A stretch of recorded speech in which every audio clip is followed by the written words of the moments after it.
Hello and welcome to another exciting episode of the Distat podcast. I am your host, Alan Hubbard. And if you are a first-time listener and a first-time visitor to our platform, you are most welcome. Do not forget to hit the subscribe and notification bells. And if you are a returning viewer, we welcome you as well because we cherish those who love their home. All right. This is the Distat podcast by me, Alan Hubbard. The Distat podcast, we get to have conversations about disability, awareness, advocacy, love, sex, money, you name it, we got it. All right.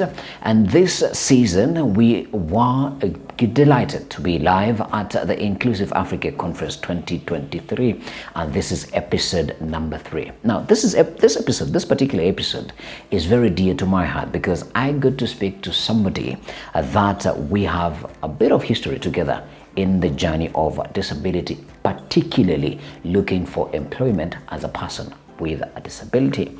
Now, I met Sam back in 2018. I will not name the organization, but we were going through a training about soft skills to make us ready for the job market because we were marking and we weren't finding jobs. And Sam was very fiery. Sam was very engaging, and Sam was very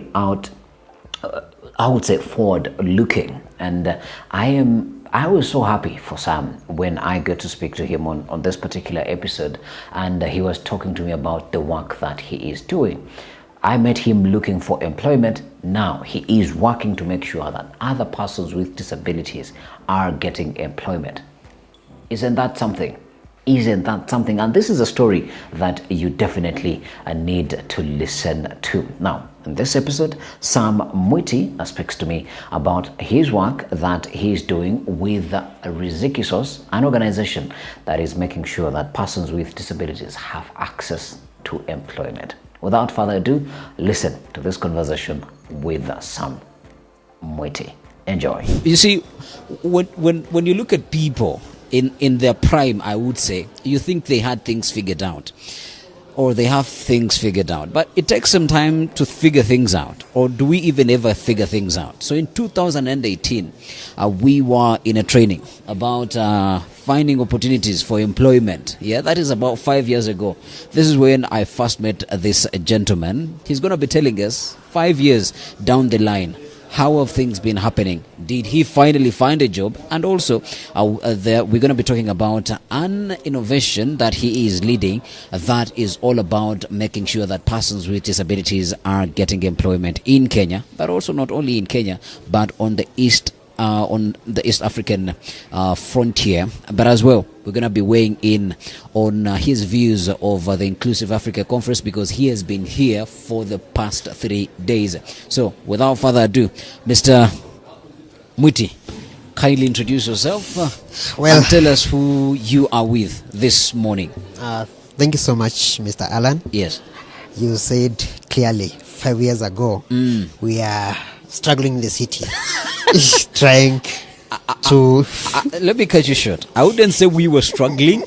We were trying to find our foot. Sure, very well. We were really trying all means possible so that we could be employable. Yeah. We tried through our support systems, you know them. So I think that thing really helped us. So my name is Sam Muiti. Yeah. For the purpose of inclusivity, I'm on a wheelchair. I'm wearing black jacket, half coat, and black trouser, white shoes, and another blue branded T-shirt indicated Inclusive Africa Conference 2023. Yeah. And I'm so happy to be here. So my innovation is about employment of persons with disability. I work for an organization called Riziki Source. Yeah. This is a social enterprise that uses technology.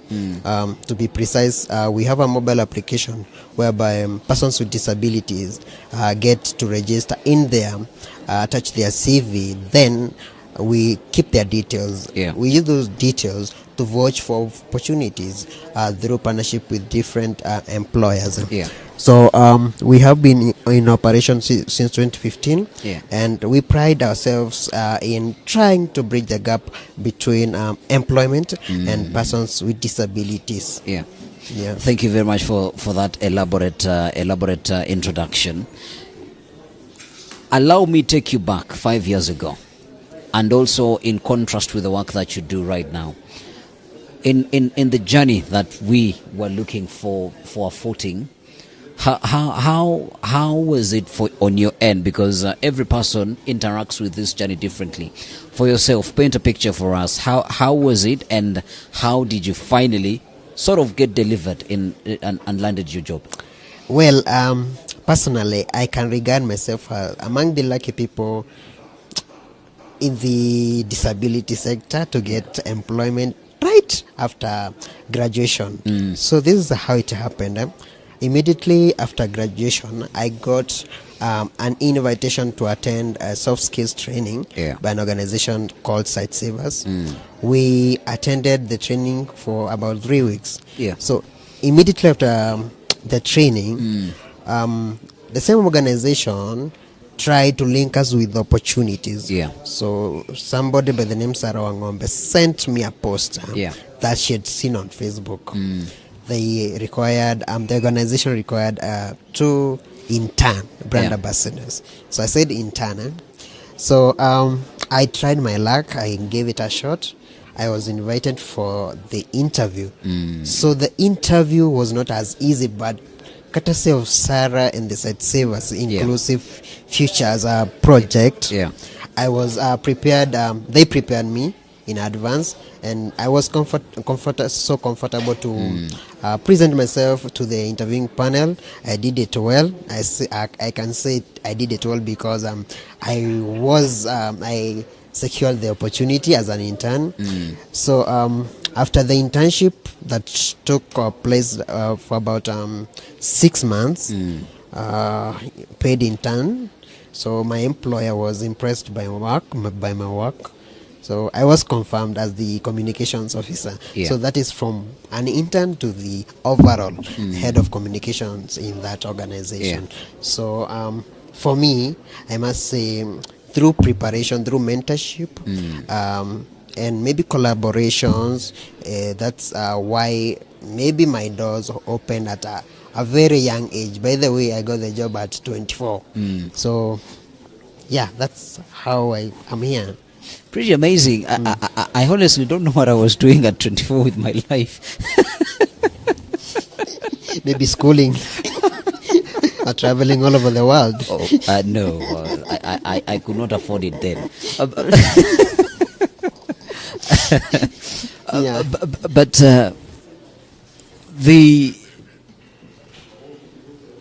your friends that you went to school with, and the friends that you might hold in your circle, definitely people with disabilities. In our circle, there is a person with a disability. Definitely. What did they make of their journey, and what does their journey look like? Because you've said, as you've rightly put it, that you were lucky that out of school into internship, into a training opportunity, out of any training opportunity into internship. After 6 months, the employer was like, I'm not going to lose this personnel, or I'm not going to lose this employee. Let me give them an opportunity. For persons with disabilities, which I believe you also got to engage with in your work, a lot. Who have not gotten such opportunities that you've gotten, what is their journey? How is their journey like? Well, being in an organization that deals with job seekers with disability, and myself, for some time, was a job seeker. It's not easy. It's not a walk in the park for a person with disability to convince employer to actually get that opportunity to present his or her credentials to the potential employer. Why? The attitude. So whenever you see a person on a wheelchair coming to your company to present their papers, your papers, even after that job was advertised, the first thing that lingers in their mind is, this is a beggar attitude. So for many of those I have interacted with, they have never been given an opportunity to interview.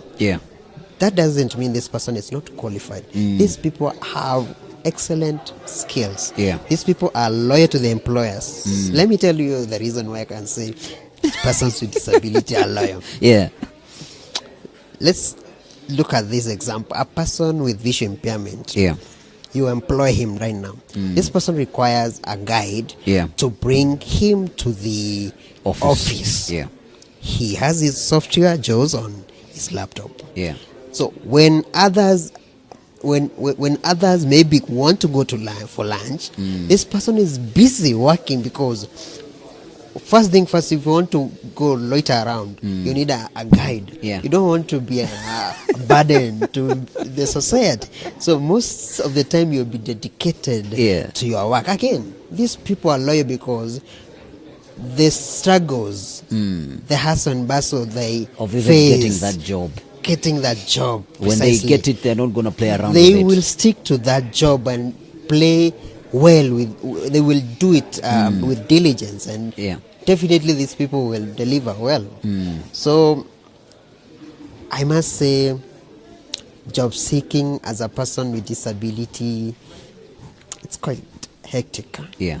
And the only thing that can be addressed here is the attitude, and try to sensitize the employment sector and ensure that the regulations, the laws, like 5% representation of persons with disability in every sector of the economy is adhered to.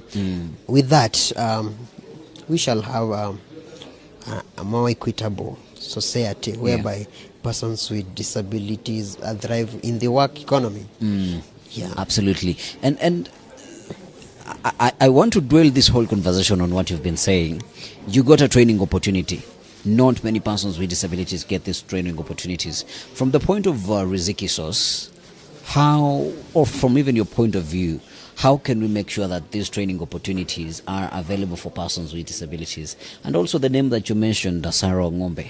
Are there any other Sarah Wangombes in the industry that are willing to hold the hands of persons with disabilities and say, okay, when you're ready for an interview or when you apply for a job, call me. I'll be able to take you through the interviewing process, and I'll be able to make you ready to go and face the panelists at the interview. What should we do to make sure that these opportunities are available? Well, I'll speak from my organization's point of view. Yeah. So as a social enterprise, we take job seekers with disabilities through these trainings to make them work ready. Why? So if you, because we have a database whereby all the details about job seekers are kept, we ensure every year, at least thrice, we train per session 50 candidates who, in one way or another, they have graduated, they have skills set, but they cannot comfortably maybe present themselves to an interviewing panel or write good CVs. So these trainings, both virtual and in person, have equipped from the number that we have as at now, 1,500 job seekers with disabilities. These are a group of people who I'm sure before the training, even if they were invited to an interview, the CV could not even land them to the interview first. But we are glad 489 out of 1,500 have secured opportunities, and that is internships, apprenticeships, and even job opportunity in different organizations. So you asked about other Sarah Wangombes, and by the way, shout out to Sarah Wangombe. She is a very important person in my life. Shout out Sarah. So yes, they are. I have seen a quite number of organizations of persons with disabilities making these trainings available for job seekers. And that's a good move, because these employability skills are vital for graduates. Again, I am not only concerned about the skilled. We also put into consideration those who do not have any skill but they want to start their own businesses. Yeah. So we should look at the both sides of the coin. How do we help this person? So recently we have initiated a project, livelihood project. Yeah. Here we equip young entrepreneurs with business skills through fast training. Again, we want to assist them with financial support, the capital, to start their own businesses. The capital itself is not enough. We also want to help these people have assistive devices. So you want to start sweets business in town. Yeah. You have a physical disability, you don't have a wheelchair. So we equip you with the assistive device, we give you capital, then you start your business, you thrive, Yeah. you become independent. That's how the economy grows. Yeah. Yeah. I would like to challenge you there on probably biashara ni biashara, or any business is business, to put it plainly. But don't you think that we also need to elevate the participation of persons with disabilities in big business? For instance, I might be stereotyping. Back home, you might have a piece of land. What would limit you to become a farmer? Yeah, if you have the assistive technology, what would limit you to become a farmer? What would limit you to become? There's so many things that you could become. But why do you think we have to limit ourselves to selling sweets, probably on or by the roadside? I do not want to call them the streets, but by the roadside, and any other menial jobs. I would call them menial jobs that we believe those are the easiest for persons with disabilities. I understand there is a component that you've said they lack the training, but how about vocational training? Don't you think that that would be an easier solution? Riziki has the capacity. Well, you talked about farmers. Yeah. And of course, that's a very good point. When I said sweet, I didn't mean only sweets. Because in first, I was just giving a very simple example. Yeah, to start with. So, we have designers with disabilities. Yeah. Good graphic designers. Fashion designers. Yeah. We have artists who can make good portraits.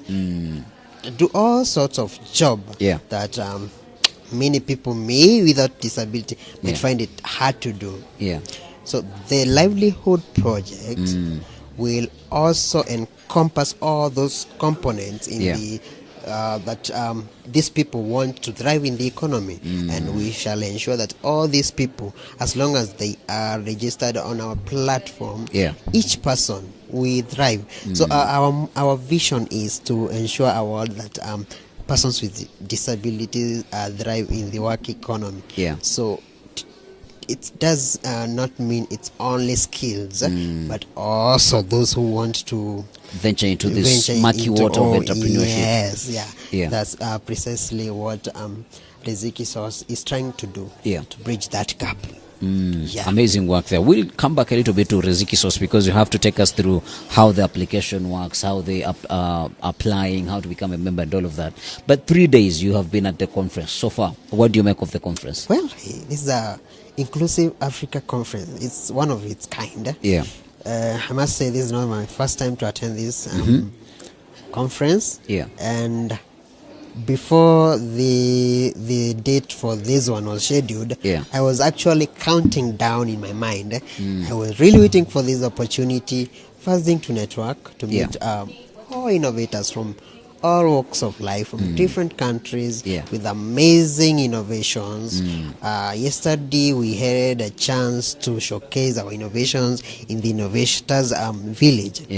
And trust you me, those people are amazing for those innovations. I wish the whole world could embrace and support these innovators. Take, for example, there is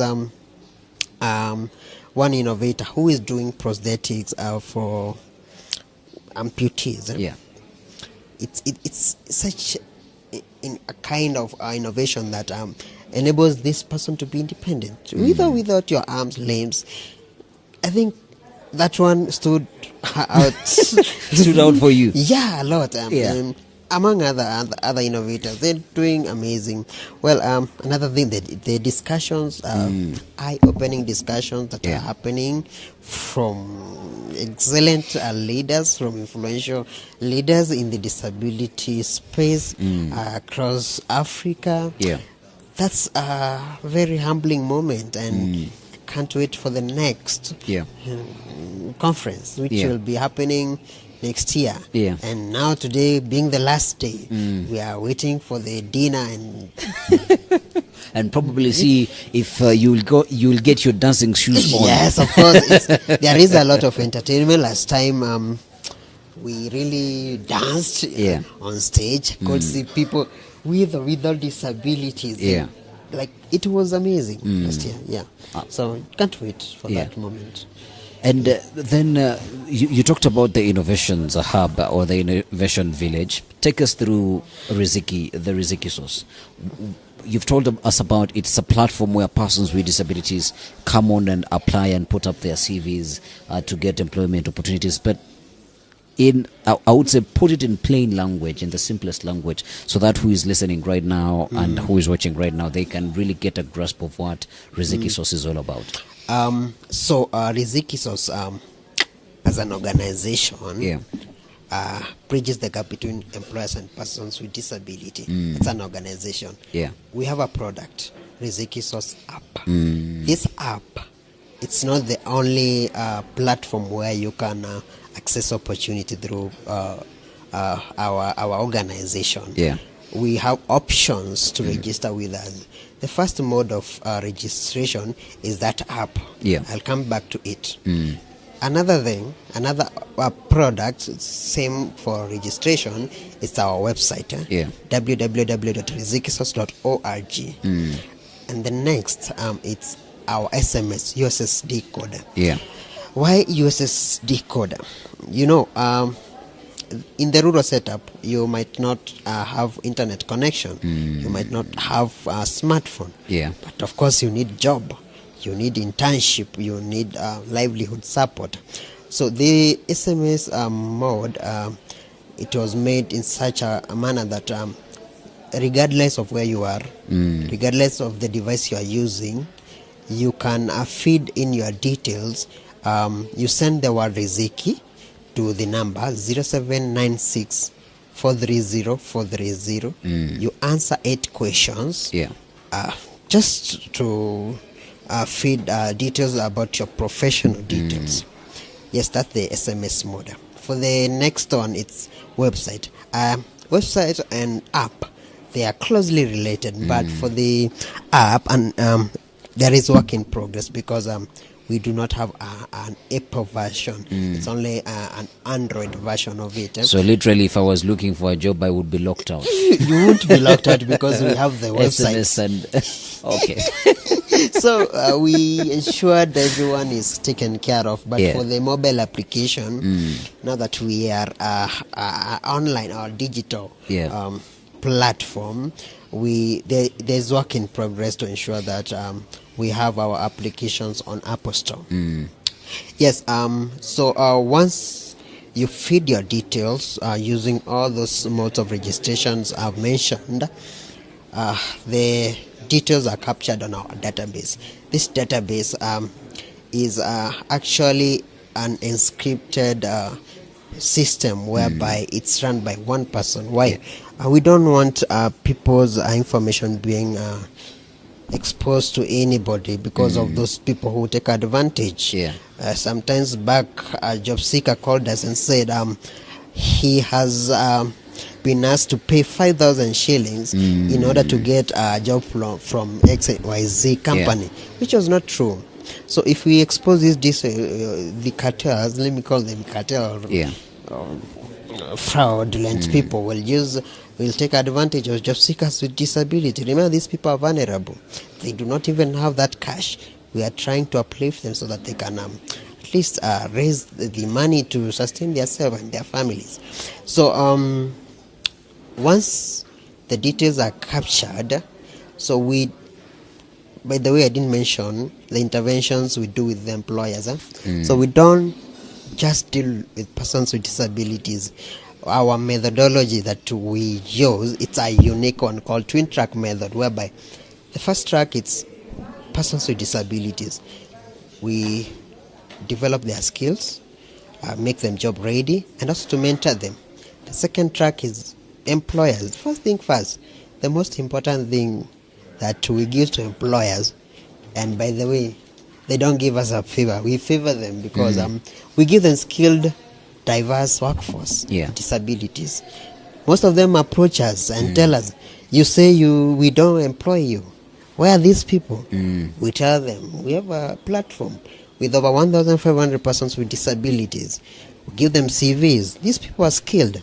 So that's one thing that we do to employers. Again, we also train them on disability mainstreaming. How do you make this place accessible for a person with vision impairment? How do you make this place accessible for a deaf person? All sorts of disabilities. That's another component we do with employers. Again, the regulations, they don't understand that it's a requirement, 5% representation of persons with disabilities. And another thing that stood out through our trainings or our engagement with these employers, look at it this way. I employ a person on a wheelchair. Yeah. Our building doesn't have a ramp or an elevator. A lift, an elevator. Yes. So they ask us the costs of installing these assistive accommodations. the ramp. Yes, reasonable accommodation. Thank you. It supersedes the gain they get from this employee. But that's not true because the Kenya Revenue Authority, they have what we call tax rebates. This happens when if you use this amount to adjust this place to suit a person with disability. Let's say, for example, I've used 500,000 and you understand every organization, they remit corporate tax. So if you present that amount you pay to the KRA, you will be waived from the corporate tax that you are supposed to pay to the tune of that amount you used. So there is no loss because it cancels out. You use, you get waived. So those are some of the things that we make employers sensitive about. Yeah. Interesting there. So you've rightly mentioned that there is 3 ways that you can register on the Riziki Source app. There is the SMS, there is the website, and also there is the application. I understand there are a number of applications that are providing such services as Riziki, but what do you think Riziki Source is different from all these other service providers, given that the National Council for Persons with Disabilities also has a portal and several other organizations. What puts and what cuts Riziki Source up apart from those other applications? From the case studies that we have done, or majority of the job sites are not accessible. Why? The mode of passing information about job vacancies, it's not accessible. Say, for example, you put out a poster and you don't give a description. How do you expect a person with vision impairment to internalize and tell this kind of opportunity is best fit for me? So for us, Riziki Source, we tried to come up with solutions to ensure it doesn't matter where you are, the information about job opportunities, internships, news about disability space, it gets to the intended person in an accessible format. So we actually feel that our app is unique because of the accessibility component. And it's easy to navigate through the app because the light is affecting me. Because you can,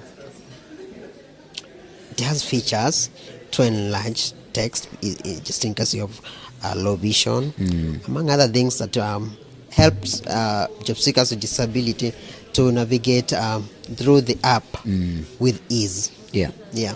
Interesting there. And you mentioned about legislation and what the likes of Kenya Revenue Authority, the rebates that they have put in place. You've also mentioned about the different legislations that are in place. How can we reinforce these legislation? Because it is one thing for legislation to be there, but also it's another that when we do not get to practice it. What do you think should be done to make sure that this regulation indeed gets to do what it needs to do? The instruments of power, it should be made mandatory. Yeah. Because it should not be an option to employ a qualified person with disability. It should be made compulsory that you don't need to discriminate this person because of this and that. Yeah.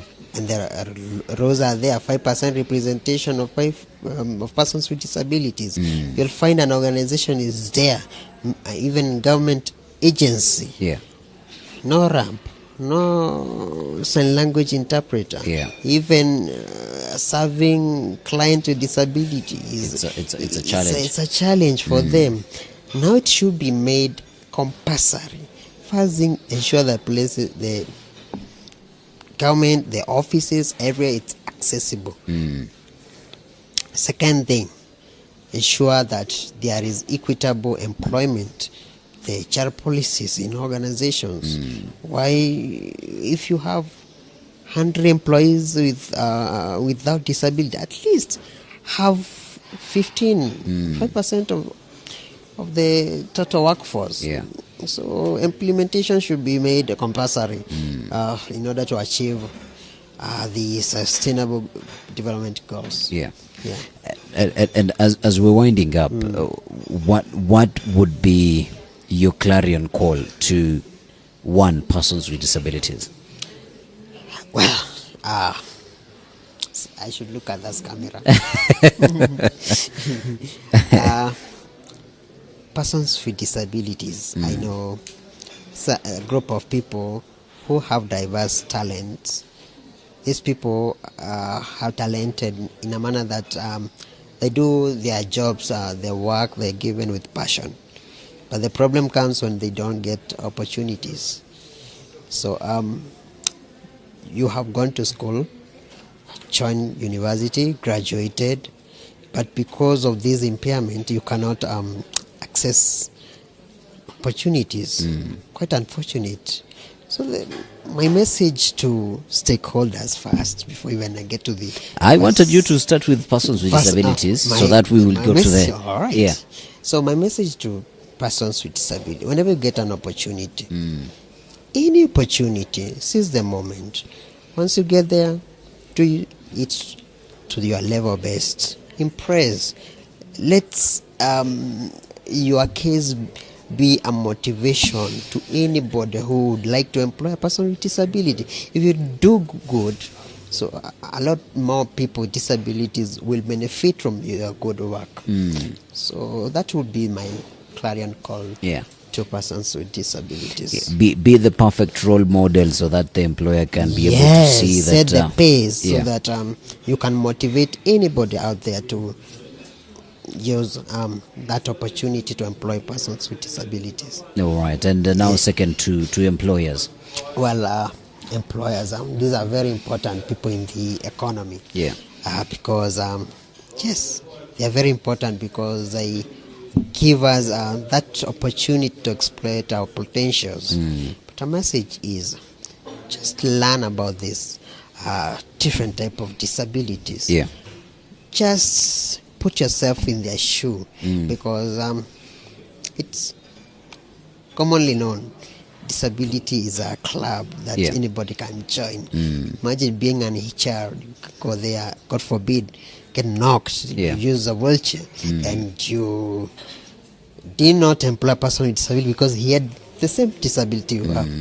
You will feel bad because your legs or your arm doesn't affect your performance. Yeah.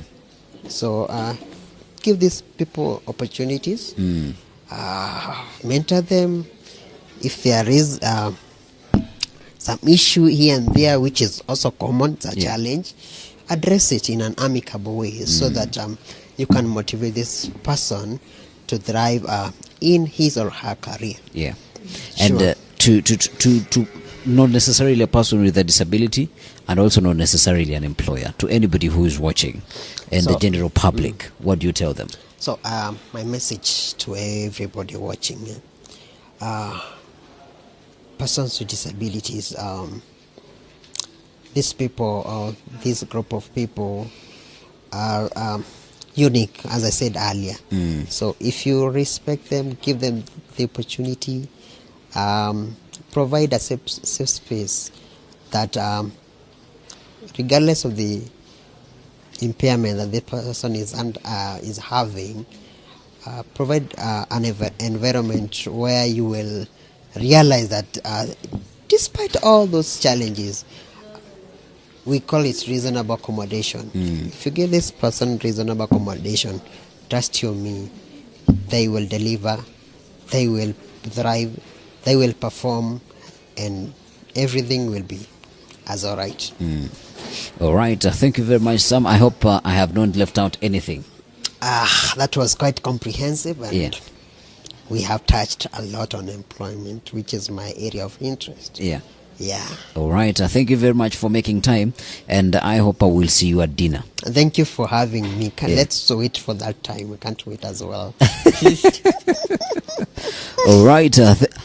I want us to do something. Leave a question for the next guest that we're going to be having. God. For the next guest, because I'm an inclusive employment pandit. Yeah. Just name 3 things that you think makes your workspace not inclusive for a person with disability. 3 things that you think can be addressed to make the workspace, anywhere you have gone through and you find that this place is not conducive for a person with disability to work, just mention. And someone out there will listen and address that as well. All right. That is a very thoughtful question. And I hope my director has gotten that one, because if we forget it, we will not have fulfilled the joy or the mission of our guest here.